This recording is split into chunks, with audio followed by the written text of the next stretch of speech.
और शुरुआत करेंगे एक बेहद अहम खबर के साथ। पाकिस्तान ने इस बार भारत विरोधी अभियान चलाने के लिए स्कूल के पाठ्यक्रम में भारत के खिलाफ जहर उगलने की कोशिश की है। पाकिस्तान ने टेक्स्ट बुक्स के जरिए भारत और हिंदुओं के खिलाफ नफरत भरी है। पाकिस्तान के पुस्तकों में महात्मा गांधी को एक नकारात्मक तरीके से चित्रित किया गया है। यही नहीं, इसमें भारत के मुस्लिम और मुस्लिम राष्ट्रवाद पर जोर दिया गया है। मुसलमानों को हिंदुओं पर भरोसा नहीं जैसे संदर्भ पुस्तकों में दिए गए हैं। पुस्तकों में 1867 के हिंदी उर्दू विवाद का हवाला भी दिया गया है। इसमें लिखा गया है कि हिंदी उर्दू को हटाकर हिंदी को राष्ट्रभाषा बनाना चाहते थे, जिसकी वजह से दंगे भड़क गए। इस तरीके की तमाम बातें पाकिस्तान स्टडीज नामक टेक्स्ट बुक्स में छापी गई हैं, जो कहीं ना कहीं हिंदुओं के खिलाफ, भारत के खिलाफ एक नफरत फैलाने का काम पाकिस्तान में कर रही हैं।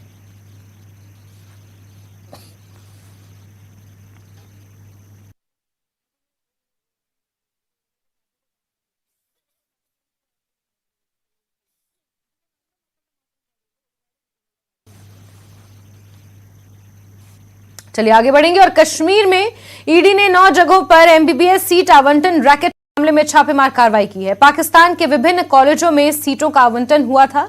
इस सिलसिले में श्रीनगर में 3 ठिकानों पर छापेमार कार्रवाई की जा रही है। काजी यासिर और मोहम्मद अकबर बट उर्फ जफर बट के घर पर भी छापे मारे गए हैं। इस घोटाले में 8 लोगों के खिलाफ पहले ही केस दर्ज है, जिनमें से अकबर बट उर्फ जफर बट, पट्टन की फातिमा शाह, अल्ताफ अहमद बट जो फिलहाल पाकिस्तान में रहते हैं, काजी यासिर, सूलकूट कुपवाड़ा के मोहम्मद अब्दुल्ला शाह, शंगास अनंतनाग के सब्जार अहमद शेख, सूलकूट के ही मंजूर अहमद शाह को फिलहाल पाकिस्तान में है और अनंतनाग के मोहम्मद इकबाल मीर के नाम शामिल हैं। बिल्कुल, हम इस वक्त काजी मौला अनंतनाग में हैं, जहां पर ईडी ने आज सुबह जो है रेड्स डाले और आप देख सकते हैं कि किस तरह से जो ईडी के एहलकार है वो अंदर जो मीर वाइज काजी अहमद यासिर की रेजिडेंस है वहां पर सर्च कर रहे हैं। और इसके अलावा सीआरपीएफ और जम्मू कश्मीर पुलिस भी रेड्स में शामिल है। और आप देख सकते हैं कि किस तरह से बराह रास्त तौर पर ये ईडी के एहलकार जो है वो अंदर काजी अहमद यासिर के मकान में गए हैं और उसके बाद जो सर्च ऑपरेशन है वो वहाँ पर जारी है। और जैसा कि हमने बताया कि ये जो एमबीबीएस का स्कैम है, जो पाकिस्तान में एमबीबीएस सीट्स अलॉट की गई थी, तो उस हवाले से ये तहकीकात जो है वो जारी है। और आप देख सकते हैं कि ये काजी अहमद यासिर की रेजिडेंस है और यहाँ पर जो रेड्स है वो अंदर चल रहे हैं। और जिस तरह से और 2 जगहों के नाम बताए जा रहे हैं, 2 अशखास के नाम इन रेड्स में आ रहे हैं। अगर अनंतनाग की बात करेंगे, मोहम्मद इकबाल मीर और सब्जार अहमद, तो उस हवाले से जो तहकीकात है वो जारी है। और जिस तरह से हमने कहा कि जम्मू कश्मीर पुलिस और सीआरपीएफ भी इन रेड्स में शामिल है और ये पता लगाया जा रहा है कि किस तरह से जो स्कैम सामने आया है एमबीबीएस सीट्स का, तो उसकी इन्वेस्टिगेशंस के सिलसिले में ये सारा जो सुराग है वो हासिल करने कोशिश की जा रही है। और हम आपको बता दें कि आज सुबह ये रेड्स जो है वो मल्टीपल लोकेशंस पे ईडी ने शुरू किए हैं। जम्मू कश्मीर की अगर हम बात करेंगे या कश्मीर डिवीज़न की अगर हम बात करेंगे, तो कुल मिलाकर 9 लोकेशंस पे ये रेड्स जो है वो बैक टू बैक डाले गए। और ये अनंतनाग का मंजर है, ये अनंतनाग का वो एरिया है, काजी अहमद यासिर की रेजिडेंस जहाँ पर है, सेपरेटिस्ट लीडर्स में शुमार होते हैं वो, तो वहाँ पर ये रेड्स डाले गए। और हम आपको बता दें कि काजी अहमद यासिर जो है वो काफ़ी अरसे से एबस्कॉन्ड है, यानी कि अपने घर में नहीं आए हैं और ना ही दिखे गए हैं काफ़ी महीनों से। तो इस हवाले से जो रेड्स है वो जारी है और जो मज़ीद तहकीकात है उसमें भी सूरत लाई जा रही है। और ज़राए का अगर माने ये कहा जा रहा है कि इसमें मज़ीद जो अफराद है तो उनकी इन्वॉल्वमेंट भी देखी जा रही है और इन्वेस्टिगेशन जो है वो आगे भी शुद्धमत से जारी रहेगी। न्यूज़ 18 के लिए काजी मौला अनंतनाग से मुदस्सिर कादरी। एनफोर्समेंट डायरेक्टरेट ने आज श्रीनगर के काफ़ी सारे इलाके और अनंतनाग में भी कुछ रेड्स जो है करी हैं। मैं अभी हुर्रियत नेता के घर के बाहर हूँ, जो श्रीनगर में है, और वहाँ पर अभी रेड चल रही हैं। अपने कैमरा पर्सन से कहूँगा आपको दिखाए ये घर। दरअसल एनफोर्समेंट डायरेक्टरेट जो है इन्वेस्टिगेट कर रही है कुछ केसेस जिसमें जो एमबीबीएस सीट स्कैम है, जिसमें पाकिस्तान जाते थे एमबीबीएस करने कुछ स्टूडेंट्स, उनका केस है, उनके खिलाफ एलिगेशन है कि वो इस पैसा जो है इससे बनाते थे और इससे जो है कहीं ना कहीं सेपरेटिज्म को बढ़ावा देते थे और ये पैसे जो हैं ना केवल जो कश्मीर में मिलिटेंट मारे जाते थे उनके घर वालों को दिए जाते थे बल्कि इनको बाकी एक्टिविटीज़ में भी यूज़ किया जाता था। ये जो है ये एलिगेशंस हैं और इन एलिगेशंस पे जम्मू कश्मीर पुलिस ऑलरेडी एक जो केस है वो दर्ज कर चुकी है और कोर्ट के सामने उसको पेश भी कर चुकी है, जिसमें 8 एक्यूज्ड है जिनमें 2 पाकिस्तान में है। तो अब पहली बार आज इन्फोर्समेंट डायरेक्टरेट ने रेड की है और लगातार जो है इसमें इन्वेस्टिगेशन जारी है। जम्मू कश्मीर पुलिस एक अलग इन्वेस्टिगेशन कर रहा है और ऐसा लग रहा है कि अब एनफोर्समेंट डायरेक्टरेट भी इसमें फिलहाल इन्वेस्टिगेशन कर रहा है। शर्मानी, न्यूज़ 18। आगे बढ़ेंगे। जेकेएसएसबी उम्मीदवारों द्वारा जम्मू के पनामा चौक में एक बार फिर से बड़ा विरोध प्रदर्शन किया गया। इनकी मांग है कि जेकेएसएसबी द्वारा जिस एपटेक कंपनी को पेपर कराने का कॉन्ट्रैक्ट दिया गया है उसे वापस लिया जाए और इस कंपनी को हटाया जाए। आपको बता दें कि कल भी इन उम्मीदवारों द्वारा जम्मू के प्रेस क्लब में प्रदर्शन किया गया था, जिसके बाद इन पर पुलिस द्वारा लाठीचार्ज किया गया, जिसमें कई बच्चे जख्मी हुए थे।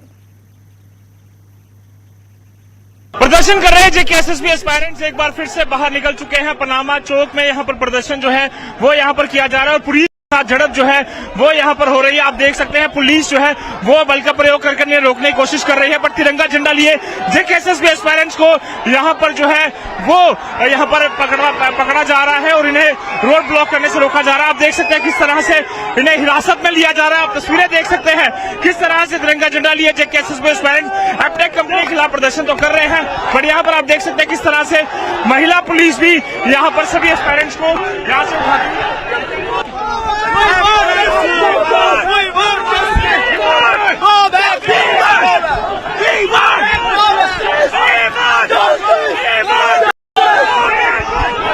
वी वांट जस्टिस के नारे जो है वो यहाँ पर लगाए जा रहे हैं और देख सकते हैं एस्पायरेंट जो है वो यहाँ पर गुस्से में है यहाँ पर, और आप देख सकते हैं जहाँ पर पुलिस द्वारा इन्हें हिरासत में लिया जा रहा है, वहीं दूसरी तरफ लगातार प्रदर्शन जो है वो इनका जारी है। आपको तस्वीरें दिखाने की कोशिश कर रहे हैं जहाँ पर जम्मू से जो तस्वीरें हैं पनामा चौक में यहाँ पर प्रदर्शन जो है वो यहाँ पर किया जा रहा है और अभी भी लगातार पुलिस जो है वो इनसे नेगोशिएट कर मांग कर रही है कि कहीं ना कहीं ये जो है अपना प्रदर्शन खत्म करे, बट बावजूद इसके बातचीत यहाँ पर लगातार जारी है, पर फिर भी लगातार जो प्रदर्शन है वो यहाँ पर किया जा रहा है और जेकेएसएसबी एस्पायरेंट्स यहाँ पर साफ तौर पर बार बार वही मांग कर रहे हैं कि जो कंपनी है उससे यहाँ पर जो है वो हटाया जाए। और लगातार हम देख सकते हैं यहाँ पर अभी भी प्रदर्शन जो है वो यहाँ पर जारी है और ये तस्वीरें जम्मू कश्मीर पुलिस द्वारा यहाँ पर इन्हें हिरासत में जो है वो यहाँ लिया जा रहा है। तिरंगा झंडा लिए वो लोग सभी आप देखिए किस तरह से शोर जो है वो यहाँ पर बना हुआ है, लगातार गुस्सा जो है वो यहाँ पर लोगों का बना हुआ है।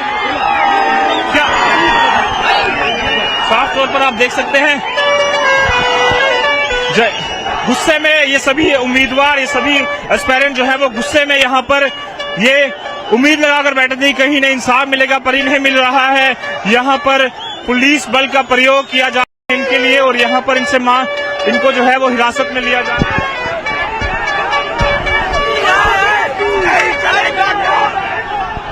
आप देख सकते हैं गुस्सा जो है इनमें बना हुआ है और अभी भी लगातार जो पुलिस है वो इन्हें यहाँ पर अंदर करने की कोशिश कर रही है, पर अभी भी लगातार जो गुस्सा है वो इनमें बना हुआ है। मांग यही कि एपटेक कंपनी को यहाँ पर हटाया जाए और उसी बीच जब ये प्रदर्शन करने बाहर निकले तो जम्मू कश्मीर पुलिस द्वारा इन्हें हिरासत में लिया गया और अभी भी फिलहाल के लिए प्रदर्शन जो है वो इनका कंटिन्यू है। मांग है कि एपटेक कंपनी को हटाया जाए और नई कंपनी को लाया जाए और बच्चों के साथ, एस्पायरेंट्स के साथ इंसाफ किया जाए। वीडियो जर्नलिस्ट आंसू के साथ नेटवर्क 18 के लिए जम्मू से मैं रजत वोरा।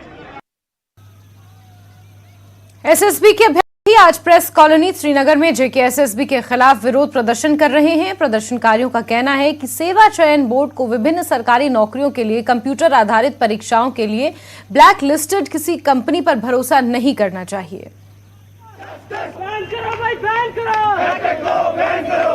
सर्विस सिलेक्शन बोर्ड के खिलाफ आज यहां दूसरे रोज भी एहतजाज जारी है।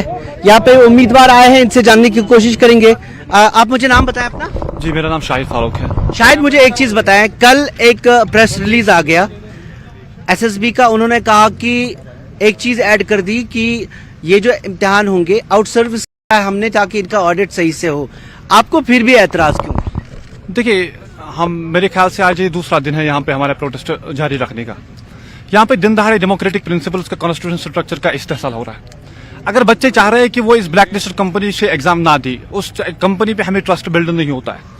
हम अभी जुडिशरी में अभी केस उसकी जजमेंट अभी रिजर्व है, लेकिन JKSSB एडामेंट है एग्जाम्स कंडक्ट करवाने के लिए, और वो भी इसी ब्लैक लिस्ट कंपनी से। हमें एग्जाम देने से कोई एतराज नहीं है, हम एग्जाम देने के लिए तैयार है, चाहे वो 5 दिन के बाद ही क्यों ना हो। लेकिन इस ब्लैक लिस्ट कंपनी जिसने पहले हमारा वक्त बहुत ज्यादा जाया किया है, पहले एक ब्लैक लिस्ट कंपनी थी मिलिट्री, उससे तो जान छूट गया हमारा, लेकिन फिर उन्होंने फिर से इस ब्लैक लिस्ट कंपनी को हायर करके, क्योंकि जुडिशरी में अभी मसला अभी जुडिशियस अभी सब जुडिशियस है मसला, अभी उसका जजमेंट अभी आनी बाकी है, लेकिन फिर भी एडामेंट JKSSB जिनको लोगों की परवाह ही नहीं, जिनको एस्पिरेंट्स की परवाह ही नहीं है, वो हम पे इस फोर्सफुली इस कंपनी से एग्जाम दिलवाना चाहते हैं। कई उम्मीदवार ऐसे भी होंगे जो चाह रहे होंगे कि जल्दी एग्जाम्स हों, क्योंकि बहुत वक्त जाया हो चुका है। देखिए, एक ऑफिशियल पोल हो जाए उसके रिलेटेड, जो मैक्सिमम एस्पिरेंट्स तो आप देखते ही, आप आज 9 महीने से सड़कों पे खड़े हैं, वो इस ब्लैक लिस्ट कंपनी से वो आप दोबारा अपना टाइम जाया नहीं करना चाहते। कुछ एस्पिरेंट्स ऐसे होंगे जिनके पास 25-25 लाख होंगे, जिनके पास पैसे होंगे इस रिक्रूटमेंट में अपना इस जगह बनाने के लिए, एम्प्लॉयमेंट हासिल करने के लिए, लेकिन हमारे पास 25 लाख नहीं है। हम मेरिट के लिहाज से नौकरी हासिल करना चाहते हैं। आप अपना नाम बताएं। सर, मेरा नाम NR खान है। जो आपने बात बोली कि बहुत सारे एस्पायरेंट्स हैं वो एग्जाम देना चाहते हैं, नहीं, मैं पूछ रहा था, प्रेस रिलीज आया, कहा यह गया कि आउटसोर्स करेंगे, ऑडिट होगा, अगर एग्जाम का सुपरवाइजरी स्टाफ है, CCTV कैमरा है, फिर भी आपको एतबार क्यों नहीं? सर, अगर आप प्रेस रिलीज की बात करें, मैं आपको ऑफिशियली JKSSB की ऑफिशियली ट्वीट जो हैं, जब JKPSI और फाइनेंस का एग्जाम हुआ उससे ऑफिशियली उन्होंने एक ट्वीट किया कि जो भी यहाँ पे एग्जाम्स हुए वो ट्रांसपेरेंट फेयर तरीके से हुए, लेकिन नतीजा क्या निकला, JEE में, फाइनेंस में और SI में फिर से स्कैम निकला। तो उनके ट्वीट्स, उनके जो नोटिफिकेशंस आती हैं या उनकी जो भी चीजें आती हैं, वो तो पहले ही हमें पता ही है कि वो सब झूठ होता है, उसके बाद तो वैसा कुछ होता नहीं। लग तो ये रहा है कि वो अब नहीं मानने के मूड में है, वो इम्तिहानात करवाएगी, तब क्या? सर, एग्जाम्स जो हैं वो एग्जाम्स करवाने के मूड में नहीं है। अगर हम टेक्निकली समझे, वो अपने आप को जुडिशियल इंक्वायरी से बचाने के मूड में है। उनको पता है कि अगर एग्जाम्स हम नहीं करवाएंगे, अगर कोर्ट से ये आता है, क्योंकि कोर्ट से तो ऑलरेडी एक ऑर्डर आ चुका है जस्टिस नेगराल की, जस्टिस जो आई है सिंगल बेंच में, कि इनके ऊपर जुडिशियल इंक्वायरी बिठाई जाए, वो अपने आप को जुडिशियल इंक्वायरी, डबल बेंच ने स्टे भी किया सर, डबल बेंच ने स्टे किया, सिंगल बेंच ने स्टे किया था और एग्जाम्स को क्वैश किया था। इन्होंने इंटरम रिलीफ लेके हमारे JKPSI के जो एग्जाम्स हैं वो जबरदस्ती हमसे करवाए। लेकिन सर, आप खुद सोचिए, अभी जो मसला है वो सब जुडाइज है, रिजर्व फॉर द ऑर्डर्स है। इनको कौन सी चट्टी पड़ी है कि अभी ये कोर्ट का भी ऑर्डर, जो कोर्ट का ऑर्डर आने वाला है, इन्होंने अभी उसका भी वेट नहीं किया। उसका तो वेट कर लेते, चलो हम हमारे ऊपर ये बोल रहे हैं कि नहीं जी ये हम एग्जाम करवाएंगे, क्या इनको जुडिशरी के आपको कौन सा एग्जाम दे रहे हैं? सर, मैंने JKPSI एग्जाम दिया है, उसके बाद फाइनेंस का है, पटवारी का है। हम हर कोई जो भी ग्रेजुएट लेवल के जितने भी एग्जाम्स हैं, हम उसके सब एस्पायरेंट्स हैं, जितने भी ग्रेजुएट लेवल के एग्जाम्स हैं। और मैं दूसरी बात आपको बोलना चाहूंगा, एग्जाम जो है वो हर कोई बंदा देना चाहता है, टाइम बाउंड मैनर में देना चाहता है, लेकिन हमारी एक ही मांग है कि ये जो ब्लैक लिस्टेड एप्टेक कंपनी है, हम इसको एग्जाम नहीं देंगे। एतबार नहीं, JKSSB पे एतबार नहीं, ये जो कहते हैं तब तक जब तक एप्टेक के जरिए ये इम्तिहानात करवाए जाएं। हालांकि जो SSB है वो लग रही है इसी मूड में, और जो प्रेस रिलीज आया उसका मतलब यही बनता है कि वो एक तरीके से ये साफ इंदिया दे रही है कि इम्तिहानात करवाने हैं। और इसी पर ज्यादा जानकारियों के साथ हमारे सहयोगी शब्बीर हमारे साथ जुड़ चुके हैं। शब्बीर, यहाँ पे एस्पिरेंट्स का गुस्सा लगातार बढ़ता जा रहा है, और गुस्सा JKSSB पर नहीं, बल्कि जो गुस्सा मेनली है वो इस पर है कि एप्टेक जो कि ब्लैक लिस्टेड कंपनी है, और उसके ऊपर ही एक बार फिर से भरोसा जताया है, जो भरोसा इन एस्पिरेंट्स को नहीं है। और इनको ये डर है कि चाहे वो फाइनेंशियल असिस्टेंट की भर्ती हो, चाहे SI भर्ती हो, जो घोटाले उनमें हुए, हो सकता है ये घोटाला इस बार फिर आगे एग्जाम्स हैं उनमें हो। तो कहीं ना कहीं ये पूरा मसला अब सामने नजर आ रहा है। इसको लेकर प्रशासन की तरफ से क्या रिएक्शन आया है, JKSSB की तरफ से क्या रिएक्शन आया है, और क्या कुछ कहना है इन तमाम उम्मीदवारों का? शब्बीर जी, देखिए, ये जो मामला है इसको लेकर यहाँ श्रीनगर में भी प्रोटेस्ट आपको दिखाना चाहेंगे।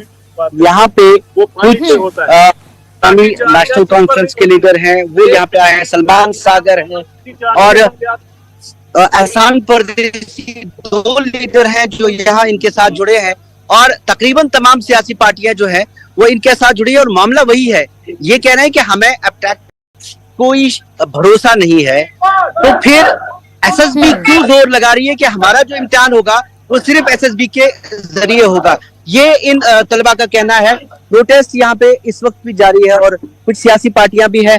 अगर आप चाहें तो हम बात भी करा सकते हैं। नेशनल कॉन्फ्रेंस यूथ के प्रेसिडेंट हैं यहाँ पे, इनसे बात करना चाहेंगे। सलमान साहब, आप क्या कह रहे हैं? आप भी शामिल हो गए, पार्टी आपकी शामिल हो गई, क्या कहना चाहते हैं? ये हमें समझ नहीं आता। अक्सर बात की जाती है नए कश्मीर की। नए कश्मीर में नया कुछ नहीं, ये तो पुराने वाला भी कुछ नहीं है। पुराने वाले में एटलीस्ट बच्चे सड़कों पे नहीं आते थे कि हमारे एग्जाम में चोरी हो जाती। आज बच्चे कहते हैं हमें 20 लाख रुपए कैसे, डायरेक्ट एक एलिगेशन है, हमें 20 लाख पहले मांगे जाते हैं और उसके बाद पेपर लीक होते हैं। और इस एजेंसी का जो एपटेक है, इसका ट्रैक रिकॉर्ड है, सुप्रीम कोर्ट ने पेनलाइज किया हुआ और ऑलरेडी 6 स्टेट से बैंड है। तो क्या जरूरत है, क्या मजबूरी है सरकार की कि वो इस एजेंसी को यहाँ हायर करती है और एग्जाम ले रही है? हम अपने बच्चों के साथ हैं, चाहे वो जम्मू के हमारे बच्चे हैं, बच्चियां हैं, कश्मीर के हैं, लद्दाख के हैं। हम इसको पॉलिटिसाइज नहीं करना चाहते। हमने ट्वीट पे बोला, हमने स्टेटमेंट्स दिए, हमारी क़यादत ने लीडर्स में स्टेटमेंट्स दिए हैं, लेकिन रीजन ये है कि हम बार बार झंडा लेके बाहर नहीं निकलना चाहते, पॉलिटिसाइज नहीं कर रहे हैं इस इशू को। ये यहाँ के मुस्तकबिल का सवाल है। कल इनमें से डॉक्टर्स, इंजीनियर्स, लॉयर्स होंगे। हम नहीं चाहते कि ये पॉलिटिसाइज हो जाए, लेकिन सरकार की जिम्मेदारी बनती है, एलजी इंतजामिया की जिम्मेदारी बनती है और जो एडवाइजर्स हैं उनकी जिम्मेदारी बनती है। आप इन हजारों स्टूडेंट्स को देखो, ये हजारों घर सड़कों पर है। ये एक लड़का सड़क पर नहीं है, ये एक लड़की सड़क पर नहीं है, ये हजारों लड़के लड़कियां सड़क पर, के घर वाले सड़क पर है, उनके जज्बात, उनके एहसास सड़क पर है। तो अगर इतने आपके कान बंद हैं, आंखें बंद है, तो अल्लाह बचाए इस कौम का क्या होगा। हमें नए कश्मीर से ये उम्मीद नहीं थी, हमें पुराना कश्मीर ठीक था। देखिए जास्मिन, मामला ये है कि ये जो उम्मीदवार हैं, पिछले साल आपने देखा जून में जो एसआई की लिस्ट जारी हुई थी, उसको जुलाई में कैंसिल कर दिया गया। कहा यह गया कि उसमें धांधली हुई थी, पेपर लीक का बड़ा मामला है, सीबीआई जांच करी है उसकी।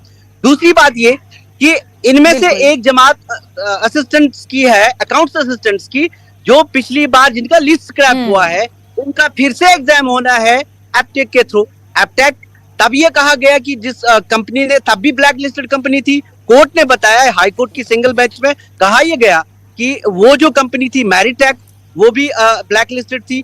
और एपटेक के बारे में इन लोगों का सिर्फ ये कहना है कि अगर सरकार को भर्तियां करानी है, वो कहते हैं कि ट्रांसपेरेंट है, फिर क्यों एक ब्लैक लिस्टेड कंपनी के थ्रू हमें जाना है?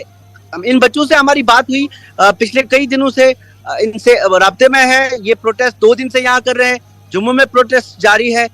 तर्क यही है, एसएसबी ने कल एक नोटिफिकेशन, बिल्कुल शब्बीर, मसला यही है कि एपटेक के ऊपर बार बार सवाल खड़े हो रहे हैं। और शब्बीर, ये सवाल कहीं ना कहीं वाजिब भी है, क्योंकि एपटेक कम से कम 4 से 6 राज्य ऐसे हैं जहां पर एपटेक कंपनी प्रतिबंधित है। एपटेक को इजाजत नहीं दी जाती कि वो कंप्यूटर बेस्ड कोई टेस्ट कंडक्ट करवाए, क्योंकि उसके ऊपर धांधली के पहले से ही बहुत सारे आरोप है।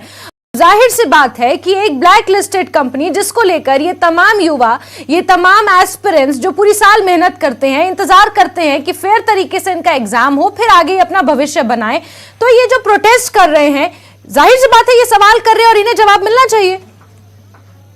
जवाब नहीं मिल रहा है जास्मिन। जवाब ये मिला कि कल एसएसबी ने एक प्रेस रिलीज जारी किया, उसमें कहा यह गया कि इम्तिहानात इस डेट से इस डेट तक होंगे। यानी बाकायदा ये जवाब, उस सवाल का ये जवाब कि एपटेक ही करेगी इम्तिहानात। हाँ, इतना जरूर कहा गया कि एक हमने आउटसोर्स किया है, थर्ड पार्टी इसका ध्यान रखेगी कि इम्तिहानात में कोई धांधली ना हो।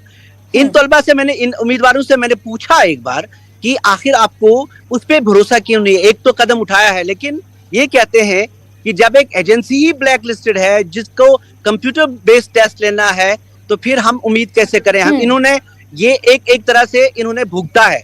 आप देखिए ना, मार्च में लिस्ट जारी हुई थी एसआई की, उसके बाद 1200 पोस्ट वो थे, 97,000 ने तब उसमें शामिल, एग्जाम्स में शामिल हुए थे, उसमें इतना सारा स्कैंडल।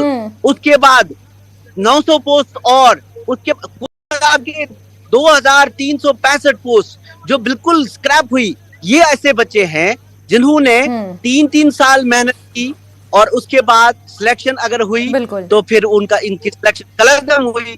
अब दूसरी बार उनमें से कुछ बच्चों को इम्तिहान देना है, दूसरी बार आपने एक और ब्लैक लिस्टेड कंपनी लाई है, जो हमने नहीं कहा, जो कोर्ट के सिंगल बेंच ने कहा कि ये 4 राज्यों में ब्लैक लिस्टेड है, तो आप इससे इत्तलात क्यों करवाएं? इनका जवाब भी वाजिब है, लेकिन सरकार के लिए मुश्किलें खड़ी हो गई है क्योंकि कोई विंडो नहीं खुल रहा है। मुझे लगता है, कई लोगों को लगता है कि कम से कम सरकार को एक सेंसिटिव होके इनके साथ कुछ तो बात करें, इनको यकीन तो दिलाएं, लेकिन ऐसा हुआ नहीं और ना हो रहा है। सिर्फ इतना हुआ है कि एक प्रेस रिलीज के जरिए ये बताया गया, एक आश्वासन कि नहीं जी, इस बार हम कुछ प्रिकॉशंस ले रहे हैं, लेकिन ये उम्मीदवार वो समझने के लिए तैयार नहीं है कि जब कंपनी ही ब्लैक लिस्टेड है तो वो भरोसा कैसे करे। जी बिल्कुल बिल्कुल शबीर, और ऐसे में एक ब्लैक लिस्टेड कंपनी से सीबीटी तरीके से टेस्ट कंडक्ट करवाना जेकेएसएसबी के लिए एक बहुत बड़ा चैलेंज है, और इन उम्मीदवारों की सेटिस्फैक्शन, इन उम्मीदवारों की जो उम्मीदें हैं उन पर उतरना भी जेकेएसएसबी के सामने एक बहुत बड़ा चैलेंज फिलहाल साबित होता हुआ नजर आ रहा है। शबीर, नजर आप बना के रखिए, प्रोटेस्ट लगातार जारी है, क्या कुछ सूरत हाल रहेगा आपसे जानेंगे। फिलहाल के लिए बहुत शुक्रिया शबीर। और ब्रेक के बाद रुक करेंगे कुछ और खबरों का। डीजीपी ने पेशेवर कदाचार के कुछ आरोपों के बाद अगले आदेश तक एक पुलिस अधिकारी को अटैच किया है। आदिल मुश्ताक डीएसपी को अगले आदेश तक विशेष डीजी अपराध जम्मू कश्मीर के कार्यालय से अटैच किया गया है। आदेश में कहा गया है कि इनकी गैर हाजिरी में सुमित कुमार शर्मा केपीएस अपने काम के अलावा एसडीपीओ नौगाम के कार्यभार को देखेंगे।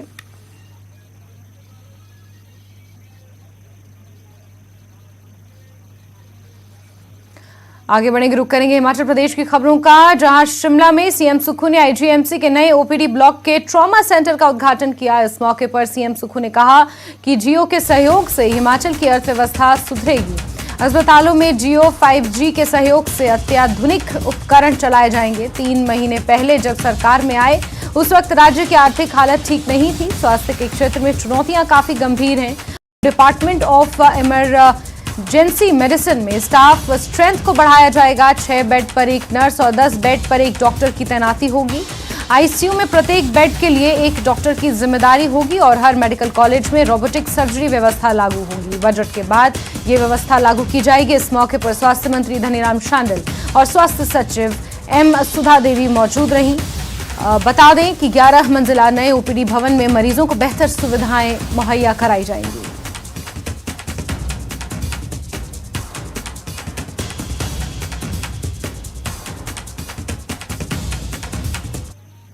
जो सुविधा होनी चाहिए वो सब प्रकार से जनता को मिलेगी। नई सुविधा है, लेटेस्ट मेडिकल टेक्नोलॉजी की सुविधा मिलेगी। इस दृष्टिकोण से हमने इसका आज उद्घाटन किया।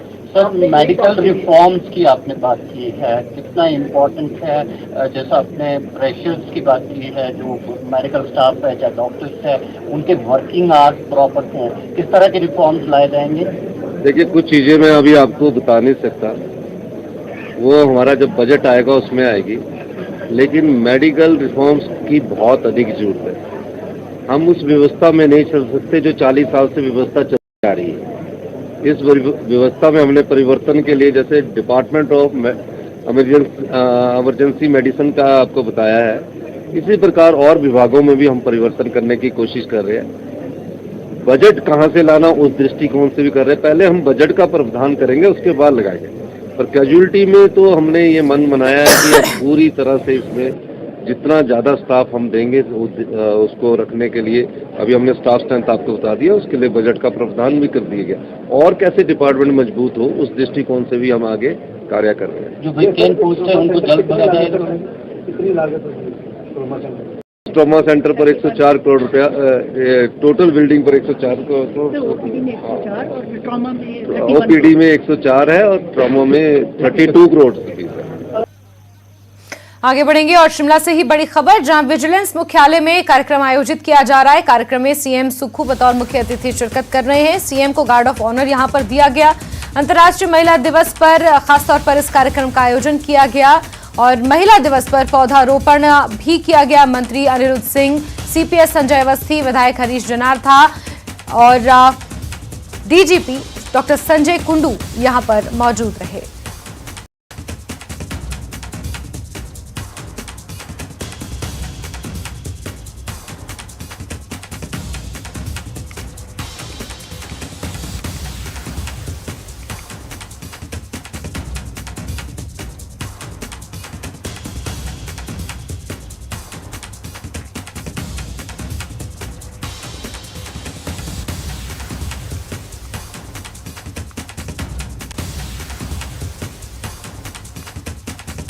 और इस बीच एक बड़ी खबर बडगाम से आपको दे रहे हैं, जहां एक व्यक्ति की चाकू मारकर हत्या कर दी गई है। बड़ी खबर बडगाम से, पुलिस ने आरोपी को गिरफ्तार भी कर लिया है। इस वक्त की बड़ी खबर आपको बडगाम से बता रहे हैं। चाडूरा क्षेत्र की एक घटना है जहां चाकू मारकर एक व्यक्ति की हत्या कर दी गई है। आरोपी को भी पुलिस ने गिरफ्तार कर लिया है। यह हत्या किस मंशा से की, ये पता लगाने की कोशिश की जा रही है और एक व्यक्ति की चाकू मारकर बडगाम में हत्या कर दी गई है। पुलिस ने मामला दर्ज कर आरोपी को भी गिरफ्तार कर लिया है। चाडूरा क्षेत्र की एक घटना बताई जा रही है। आपको बता दें कि आरोपी नसरुल्लाहपुरा का रहने वाला बताया जा रहा है।